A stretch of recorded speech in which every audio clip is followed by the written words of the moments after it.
ब्रह्मचर्य का पालन करो। ब्रह्मचर्य में एक जोश होता है, एक उन्माद होता है, एक जिद्दी स्वभाव होता है। हारने का स्वभाव ही नहीं होता ब्रह्मचारी का। जहाँ हारने का स्वभाव होता है वहीं वो विजय प्राप्त करता है। जब हमारी वीर शक्ति क्षीण हो जाती है, स्मृति कमजोर होने लगती है, तो एक घबराहट पैदा होने लगती है, हमें अपने ऊपर विश्वास नहीं होता। ब्रह्मचर्य से रहो और सात्विक भोजन करो और नाम जप करो, एकदम सिंहवत रहो। किस बात से घबरा, पहले तो हो जाएंगे। दंड बैठक मारो, सात्विक भोजन करो, ब्रह्मचर्य का पालन करो, नाम जप करो, सब कुछ ठीक हो जाएगा। हमें एक बार कोई बात सही ढंग से बता दो, हम उसको बिल्कुल ऐसे सुन ले, ऐसे या 50 वर्ष बाद पूछ लेना, वो बिल्कुल रिकॉर्ड मिलेगी। बहुत बड़ा पावर है। आप डरो मत, बलवान बनो। हमें खुद संभलना होगा, हमें खुद अपने मनोइंद्रियों पर शासन करना होगा। ब्रह्मचर्य जो होता है एकदम उफान मारता है, जैसे सांप को छेड़ दो फुसकार करे, ऐसे होता है ब्रह्मचर्य। शास्त्र विरुद्ध आचरण नहीं, कुसंग नहीं, वो शांत रहेगा। और अगर कहीं मिल गया वो 20 वर्ष की 50 वर्ष की ब्रह्मचर्य साधना मिनट में फिसला देगी। माया बहुत प्रचंड।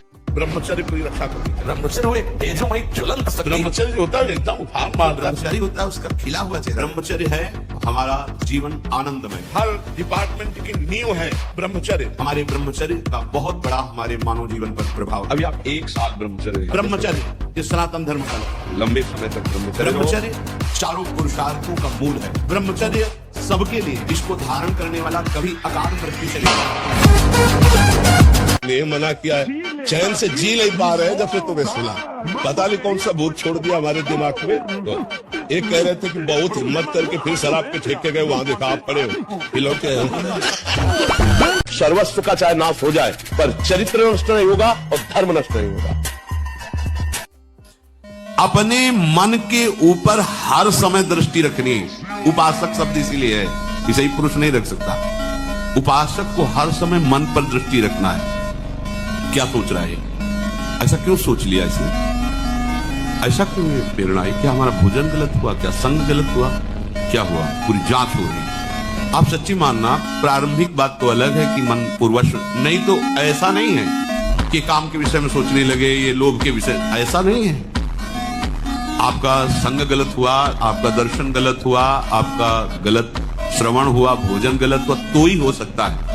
नहीं, ऐसे नहीं कि भगवत चिंतन की धारा में बीच में काम आ जाए, बीच में क्रोध आ जाए। अभी मोह मदिरा पान किए हुए हम उन्मत्त हैं, इसलिए मलमूत्र के भांडों पर आसक्त होकर के सच्चिदानंद प्रभु से विमुख हो रहे हैं। और हम चिल्ला रहे हैं, अरे हमें काम छुपा रहे हैं, हमें काम बहुत परेशान किए हुए हैं। कहाँ है काम, कहाँ है काम? आप हमें बताओ कि ये काम है। अरे आपकी वासना है, आपकी वृत्ति है, आपकी स्वीकृति है। आप अपनी स्वीकृति को बदलिए, फिर बताइए है कहाँ काम, कौन है काम? यही श्याम ही काम है, श्याम ही, दूसरा नहीं है। बाल्यावस्था का वीरपात बिल्कुल जीवन को नष्ट कर देता है। और यहाँ बच्चे खिलवाड़ में 2-2, 3-3 बार रोज, अब क्या होगा उनका? हड्डियों तक की सामर्थ्य नष्ट हो जाएगी। कुछ दिनों बाद देखना बंद हो जाएगा, ऐसे चौंधियाने लगोगे, खड़े होने में चक्कर आएगा, कमर दर्द करेगा, पैरों में टूटन बनी रहेगी, दिमाग में टेंशन बनी रहेगी, पढ़ोगे तो कुछ याद नहीं रहेगा, स्मृति नष्ट होने लगेगी, एक नास्तिकता छा जाएगी। शरीर अगर किसी असाध्य रोग से युक्त है तो भी उसके विचार कभी रोगी नहीं हो सकते। विचार स्वस्थ रहता है। और जो ब्रह्मचर्य नष्ट करता है, स्मरण शक्ति नष्ट, धारणा शक्ति नष्ट, इच्छा शक्ति नष्ट, उत्साह नष्ट, शरीर शक्ति नष्ट, सिकुड़ा हुआ मुंह, खिन्न मुंह देखने से ही लगेगा पता नहीं कितना बोझा लादे हुए बैठा दिमाग में। अगर आप श्रवणेन्द्रिय का ब्रह्मचर्य, वाकेंद्रिय का ब्रह्मचर्य, नेत्रेंद्रिय का ब्रह्मचर्य और त्वगेंद्रिय का ब्रह्मचर्य, अनावश्यक किसी को स्पर्श मत करो। परस्पर विरोधी शरीर को तो भूल कर मत करो। विरोधी शरीर जैसे हमारा पुरुष शरीर है, सामने स्त्री शरीर है, तो किसी भी तरह से सेवा के लिए संकेत करना या किसी भी सेवा के लेन देन में बचाव पक्ष में रहो।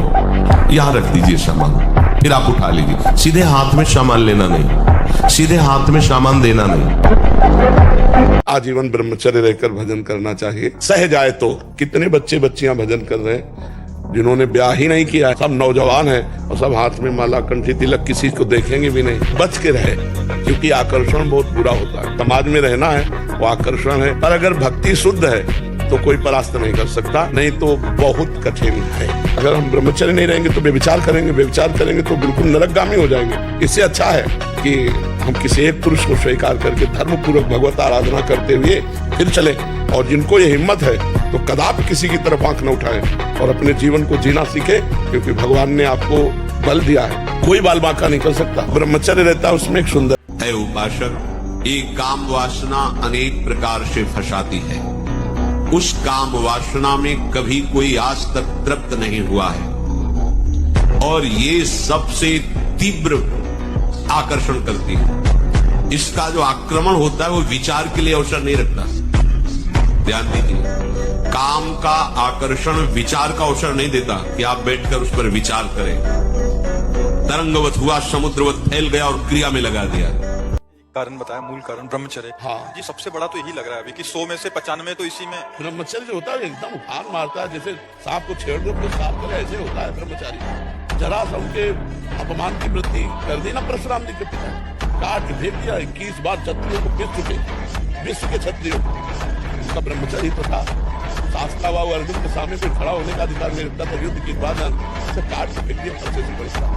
सबसे ज्यादा परेशान ओवर थिंकिंग, बेमतलब की सोच, व्यर्थ चिंतन, कल्पनात्मक चिंतन। और उस समय कृष्ण कृष्ण बोलो ना, उस समय विचार करो ना, तो भगवान ने रच रखा होगा मंगल हो। एक साधु के मन में आई कि खीर मिले, बहुत दिन से नहीं मिली, बहुत व्याकुलता हो गई, बस खीर खीर खीर। एक भगत के यहाँ गए, 10-5 गाय भैंस बंधी थी। उनका कि आपकी श्रद्धा है संतों पर? उनका महाराज आदेश कीजिए। बोले 10 संतों के लिए खीर बना सकते हो आप? बोले 20 घर का दूध है, हम 20 संतों के लिए बना देंगे। बोले हम 11 बजे आएंगे दोपहर के, आप बना के तैयार रखिए। वो अकेले आए, तो उनका और संत? बोले और संत यही है सर। पाए भाई 20 संतों के लिए खीर बनी, मतलब 20 पेट भर जाए। तो पाए फिर एकदम यहां तक हो गए तो उल्टी हो गई।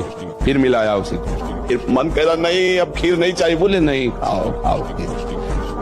रोमांच हो गया, नहीं खाएंगे एकदम। तो बोले जिंदगी में खीर का नाम मत। आपसे कोई और साधन न बनता हो यदि ब्रह्मचर्य है। एक अपार शीतलता, कोई भी रोग तुम्हें परास्त नहीं कर सकता। एक नवीन उत्साह, एक नवीन बल तुम्हें कहीं झुकने नहीं देगा। उठो 4 बजे, दंड बैठक आधा घंटा 1 घंटा, सब दिमाग ठीक होने लगेगा, सब ठीक हो। 1 घंटा जब किया, अभी देखो हाल पड़े 9 बजे तक सो रहे हो, बेड में चाय पी रहे हो। क्या जवानी, क्या परमार्थ, क्या मनुष्य शरीर। तुमने बहुत ब्रह्मचर्य नष्ट किया। अभी तुम्हारी छोटी अवस्था है और तुम्हारा थर्मामीटर चेहरे का बता रहा है कि तुमने बहुत ब्रह्मचर्य नष्ट किया। नाम जप करो, दंड बैठक मारो, 1-2 किलोमीटर दौड़ लगाओ और दिन भर कार्यरत रहो। सोचने का समय मत दो गंदी बातें सोचने का। और जब गंदी क्रिया करने का मन हो तो ऐसे नहीं राधा राधा राधा राधा, तो कुछ समय बाद धीरे धीरे अभ्यास छूटता जाएगा। अभ्यास स्वाभाविक जैसे स्वप्न आदि दोष हो जाते हैं, उसको नहीं माना जाता। जब किसी क्रिया या सहवास आदि तो उसे ब्रह्मचर्य कहा जाता है। तो आप बच्चा सुधरो तभी सुधर पाओगे। निराश तो होना नहीं। एक बार छलांग लगाई 4 महीने गए, एक बार लगाओ 6 महीने पहुंचो, फिर दूसरी बार 8 महीने, फिर साल भर। निराश तो नहीं होना है ना। दी है आपको बताएं, हम जब बचपन में थे तो हमारे बुजुर्ग ने हमको सिखाया था, बांध लंगोटा बचा के इंद्री, कभी न देखा पर नारी, धर्म के टुकड़े खाकर भैया कभी बदन पे तैयारी। बांध लंगोटा बचा के इंद्री, ब्रह्मचर्य। अगर ब्रह्मचर्य है तो अग्निमय भूमि पे चलना हो तो कैसे चलेंगे?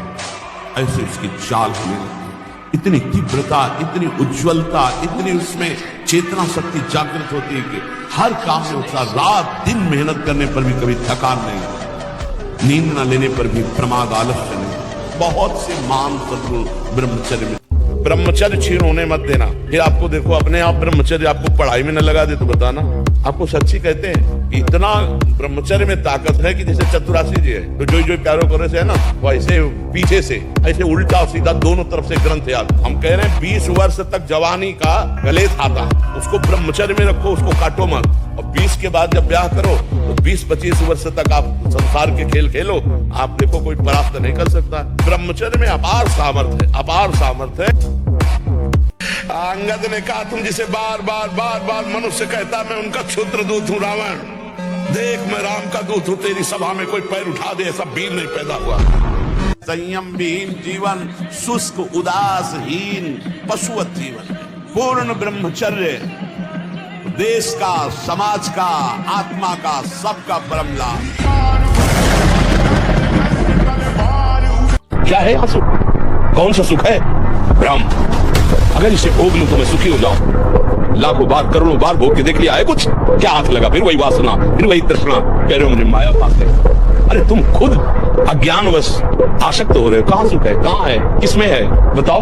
अगर है तो तुम्हें तृप्त हो जाना चाहिए। नहीं, ब्रह्मचर्य में एक महान पावर है। ब्रह्मचर्य एक आध्यात्मिक शक्ति है, चाहे स्त्री हो चाहे पुरुष। आप ब्रह्मचर्य के देखो, आपको रोगों से लड़ने की सामर्थ्य, बौद्धिक स्तर आपका बहुत प्रवीण, अब शरीर भले ऐसे हो, आपके अंदर आत्मबल, बहुत जोश, पावर है, पावर।